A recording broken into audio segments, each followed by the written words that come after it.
Pengamat militer Koni Rahakundini Bakri menuai sorotan setelah video pendapatnya tentang status tersangka Hasto viral di media sosial. Koni bukan orang sembarangan mengingat ia adalah sosok penting di Rusia. Wanita berusia 60 tahun adalah guru besar bidang hubungan internasional. Profesor Koni juga merupakan anggota tetap Valdai Discussion Club. Lembaga think tank sekaligus forum diskusi itu memiliki fungsi untuk memberikan masukan ke Presiden Vladimir Putin. Mengingat Koni adalah anggota Valdai Discussion Club, ia secara tidak langsung bisa memberikan masukan ke Putin. Apakah ini hanya sandiwara? Apa dampak dari langkah Koni yang menyimpan dokumen penting terkait Hasto di Rusia bagi stabilitas politik dan hukum di Indonesia? Lantas seberapa besar potensi bahaya yang ditimbulkan oleh pengungkapan dokumen-dokumen sensitif di mata dunia internasional? Untuk membahasnya kami terhubung dengan Bung Rocky, Direktur Pamong Institute. Kita sapa terlebih dahulu. Assalamualaikum warahmatullahi wabarakatuh, Bung Rocky. Waalaikumsalam warahmatullahi wabarakatuh, Bung Enggi. Terkait dampak dari langkah Profesor Koni ini menyimpan dokumen penting status tersangka Hasto. Menurut Anda apakah akan berpengaruh pada stabilitas politik dan hukum di Indonesia? Dan mengapa peran Rusia khususnya Valdai Discussion Club dalam hal ini menjadi sangat signifikan terhadap situasi politik di Indonesia, Bung Rocky? Iya, sebelumnya saya menyapa dulu para pemirsa di berbagai penjuru negeri. Semoga semua dalam keadaan sehat. Dan kalau kita lihat apa dampaknya terhadap negeri ini karena ada data penting yang disimpan di Rusia oleh Prof. Koni, saya pikir tergantung dari jenis datanya dan seberapa eh, valid data itu sehingga disimpan kok jauh-jauh di luar negeri gitu.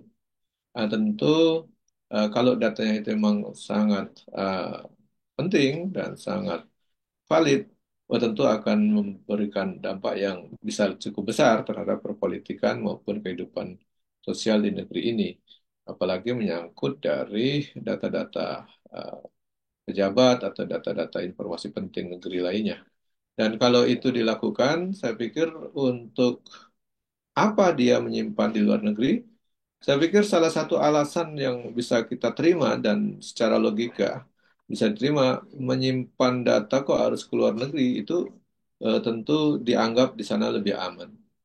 Nah, berarti dia tidak yakin kalau simpan di Indonesia jadi aman data itu. Jadi begitu alasan pertama itu tentu faktor keamanan data maupun eh, faktor yang bisa membuat dia berpikir bahwa kenapa tidak disimpan di dalam negeri saja. Kenapa tidak disimpan di aparat keamanan kita supaya data itu aman? Tentu dia punya pertimbangan lain. Mungkin dia merasa lebih aman kalau disimpan di luar negeri. Nah, sayangnya di luar negeri ini kan ada faktor lain. Di situ dia sebagai eh, salah satu anggota di Valdai Club Discussion ya, yang tentu itu menjadi menarik karena bisa punya akses ke orang nomor satu di Rusia, yaitu Presiden Vladimir Putin.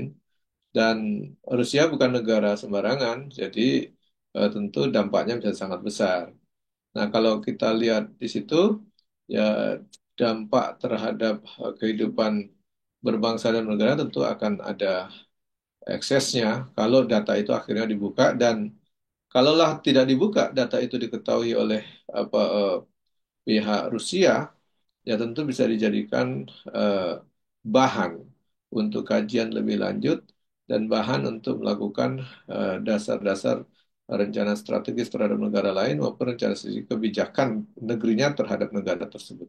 Saya pikir ini jadi dampaknya jadi cukup besar kalau alasannya disimpan ke luar negeri itu faktor keamanan data itu. Dan mungkin itulah yang kita bisa lihat salah satu motifnya faktor-faktor keamanan data. Itu pertanda juga bahwa aparat kita di sini dalam negeri maupun para politisi maupun pejabat-pejabat kita itu dianggap kalau diberikan data itu mungkin tidak aman. Nah, gitu kira-kira. Jadi itu yang bisa kita baca kenapa jauh-jauh dia menyimpan data ke luar negeri atau mengamankan data itu. Kita belum tahu isinya apa. Tapi yang penting, yang paling bisa kita baca adalah berarti ketidakyakinan, bahkan ketidakpercaya bahwa kalau data itu disimpan di negeri ini jadi aman. Walaupun mungkin kita akan serahkan ke pihak keamanan, mungkin malah justru dalam pandangan Prof. Kwani sendiri mungkin tidak aman, atau mungkin karena data itu ada melibatkan nama-nama pejabat terkait atau orang-orang penting terkait, ada politisi-politisi penting terkait, sehingga bisa saja itu bukan aman tapi diamankan. Nah, itu mungkin istilah-istilah itu yang mungkin perlu kita pahami bersama. Jadi itulah ke resiko kalau suatu negeri eh, menjadi faktor yang penting, yaitu dominan keamanannya tidak begitu aman bagi data-data penting. Gitu Bung Enggi. Kemudian bagaimana menurut Anda peran Koni Bakri dalam mempengaruhi persepsi internasional terhadap kebijakan dalam negeri di Indonesia, Bung?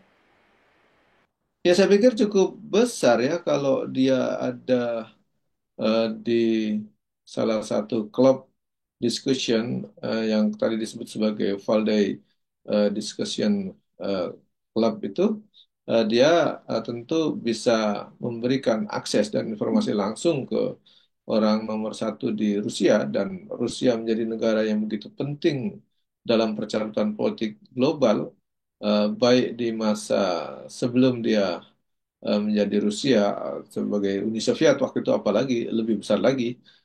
Dia kan salah satu negara saingan Amerika sebagai negara adidaya. Jadi memang begitu besar pengaruhnya terhadap politik global dan dunia. Nah, kalau itu data itu masuk ke sana, diakses langsung dan punya akses langsung ke orang nomor satu di Rusia, tentu itu menjadi bahan bergening politik maupun bahan untuk, ya kalau kita bilang, negosiasi mungkin dengan para aparat-aparat yang mungkin terkait di situ, ataupun data-data yang ada tersinggung di situ. Saya pikir itu akan besar dampaknya buat negeri ini gitu. Apalagi kalau tentu mereka melihat data itu bukan sekedar angka maupun data, tetapi ada nilai politis di balik data itu gitu. Nah, kita khawatirnya nanti ada beberapa pejabat yang mungkin namanya masuk di situ, tentu dalam membuat kebijakan atau membuat keputusan itu bisa terpengaruh ataupun dinegosiasikan dengan kelemahan dari data itu sendiri. Jadi ketika seorang pejabat namanya dimasukkan dalam data itu, kemudian dia punya titik lemah, tinggal disebutkan mau mengikuti kebijakan yang diinginkan oleh si pemesan, atau dia dibuka ke publik sehingga runtuh semua apa kredibilitasnya. Tentu orang itu akan memilih penyelamatan diri. Nah, kalau itu yang terjadi, oh sangat riskan, apalagi kalau data kita banyak yang disimpan di sana itu memuat banyak data-data yang aneh-aneh atau data-data para pejabat yang mungkin punya kelemahan-kelemahan baik dari sisi integritas maupun etika maupun kelemahan hukum. Saya pikir itu menjadi bahan yang menarik bagi negara adidaya untuk bisa masuk mempengaruhi kebijakan di negeri tertentu, terutama negeri ini yang datanya ada disimpan di sana. Begitu, Bung Enggi. Ya. Kemudian menurut Anda apakah langkah KON ini hanya sekedar murni kepentingan pribadi atau agak ada agenda politik lebih besar di baliknya, Bung? Ya, kalau saya lihat kalau agenda pribadi mungkin hanya sekedar untuk aktualisasi diri. Karena kan kalau kita lihat dia apalagi yang mau dicari gitu. Dari posisi keilmuan sudah guru besar, sudah maksimal gitu kan kira-kira gitu. Eh, Kalau untuk kepentingan pribadi, untuk kepentingan apa gitu. Untuk membesarkan diri sudah tidak pantas lagi karena sudah sangat besar. Untuk kepentingan riset saya pikir juga enggak, karena kalau mau riset saya pikir tidak harus disembunyikan ke luar negeri, di dalam negeri pun bisa. Nah, yang kita khawatirkan yang kedua, yaitu bisa jadi itu memang ada kepentingan pribadi secara idealisme untuk mengamankan data supaya dia punya data murni untuk kepentingan ke depan, tetapi yang kita khawatirkan sikap itu atau tindakan itu dimanfaatkan oleh para politisi untuk kepentingan politik. Nah, itu yang suka atau tidak suka itu sulit dihindari. Jadi bisa saja sebuah tindakan kita atau tindakan tokoh-tokoh intelektual tertentu itu dia membuat pernyataan itu bisa ditunggangi oleh kepentingan politik, bisa juga tidak ditunggangi tetapi dimanfaatkan untuk kepentingan-kepentingan politik tertentu. Nah, kita bisa melihat ini bahwa sulit dihindarkan adanya uh, kepentingan politik tertentu karena kita tahu bahwa Prof. Koni sendiri kan pernah di Nasdem gitu. Walaupun akhirnya mengundurkan diri kan gitu posisinya.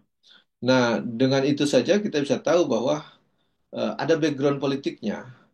Walaupun sudah mundur, tetapi tentu publik sulit menegasikan bahwa ada unsur politiknya. Baik itu terkait dengan kepentingan partai politik tertentu, maupun kepentingan para politisi tertentu, maupun kepentingan para pejabat tertentu. Jadi bisa saja bahwa Prof. Koni mengaku ini betul-betul urusan pribadi saya, tidak ada niat untuk kepentingan politik dalam menyimpan data tersebut. Tetapi bagi para politisi, itu bisa dimanfaatkan, dioptimalkan untuk kepentingan politiknya. Nah, itulah bedanya cara berpikir orang akademis, orang intelektual dengan orang-orang politik. Orang politik dalam setiap item, dalam setiap momen itu akan dihitung betul apa keuntungan politiknya atau benefit politiknya bagi dia, bagi kelompoknya, bagi partai atau bagi kepentingan-kepentingan politik lainnya. Saya pikir disitulah letak persoalannya yang sangat serius, karena kalaulah Prof. Kwani menganggap ini untuk kepentingan pribadi murni, untuk menjaga data dan untuk kepentingan intelektual atau kepentingan akademis, itu bisa jadi betul, tetapi bisa jadi dimanfaatkan atau bahkan ditunggangi oleh para politisi maupun kelompok politik tertentu untuk kepentingan-kepentingan politik tertentu.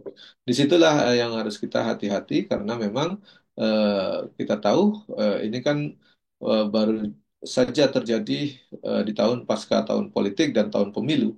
Jadi tidak begitu jauh sehingga kita bisa tahu efek-efek politik itu pasti sangat besar. Gitu Bung Enggi.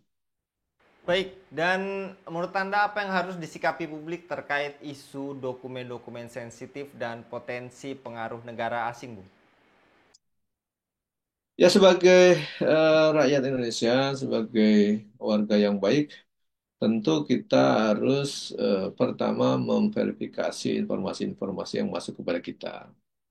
Kedua, tentu kita harus punya pandangan bahwa setiap informasi yang keluar negeri, apalagi dimanfaat oleh negara lain, itu harus dipandang sebagai sebuah ancaman terhadap negeri ini untuk pengamanan kita bersama. Sehingga tentu kita tidak ingin data kita ataupun apapun yang dimanfaatkan oleh negara lain untuk kepentingan mereka dalam bisa jadi eh, bisa jadi ingin menguasai negeri ini, bisa jadi hanya sekedar untuk kepentingan politik mereka, bisa jadi juga untuk kepentingan-kepentingan politisi di negeri kita bahkan.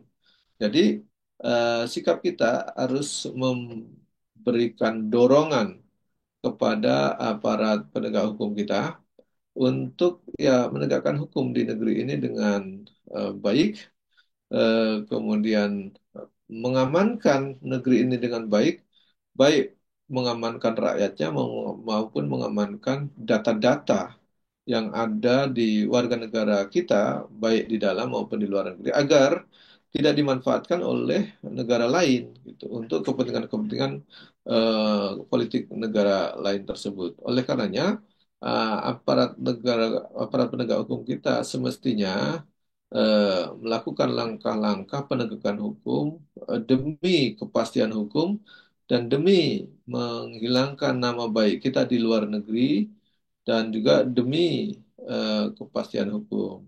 Nah, kita yang terdampak pasti kita gitu. Jadi kalau apa secara eh, hukum misalnya data-data kita tidak aman di luar negeri, di dalam negeri sehingga harus dibawa ke luar negeri, orang luar negeri berpandangan bahwa memang kondisi kita tidak aman dan tidak mampu mengamankan sekedar data saja tidak mampu mengamankan dan bagaimana mengamankan masyarakatnya atau si pemilik data-data tersebut.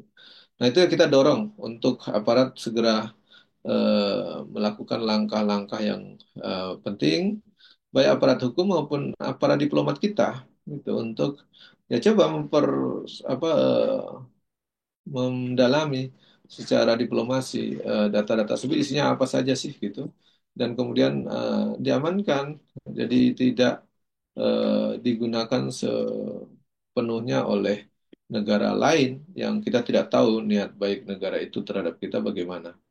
Dan sebagai warga negara kita harus ingatkan terus pemerintah kita, rezim yang sedang berkuasa, untuk terus berbenah diri, memperbaiki celah-celah sistem yang ada, termasuk memperbaiki SDM-SDM kita yang mungkin masih warisan rezim masa lalu yang kurang profesional, tidak amanah atau bahkan membahayakan bagi kehidupan berbangsa dan negara kita, maka itu segera diantisipasi sehingga negeri ini jadi lebih baik ke depan.